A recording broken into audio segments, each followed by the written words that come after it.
বন্ধুরা, তোমরা কেমন আছো? আশা করি ভালো আছো। আমিও ভালো আছি। আজকে একটা নতুন রেসিপি নিয়ে চলে আসলাম। আমাদের বাড়িতে দিদিমা এসেছে, দিদিমা রেসিপিটা করবে। চলো দেখা যাক কেমন করে করি। প্রথমে পেঁয়াজটা কুচিয়ে কুচিয়ে করে কেটে নিলাম। তারপর রসুন আর শুকনো লঙ্কাটাকে তেলে নিতে হবে হালকা করে। তারপর এবার বাদামটা দিয়ে দেব। তারপর বাদামটা ভালো করে একটু তেলে নিতে হবে। বাদামটা এখন লাল লাল করে ভেজে নিয়েছি।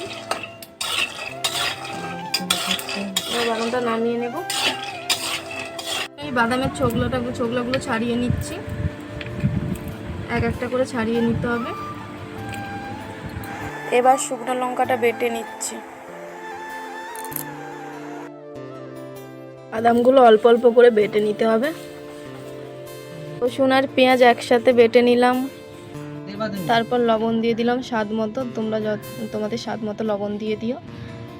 বাদামগুলোকে একবারে সব মিহি করে বেটে নিতে হবে। ফাইনালি আমাদের বাদাম বাটা কমপ্লিট হয়ে গেল। এবার তোমাদের খেয়ে দেখাচ্ছি কেমন লাগে। কেমন লাগলো খেতে?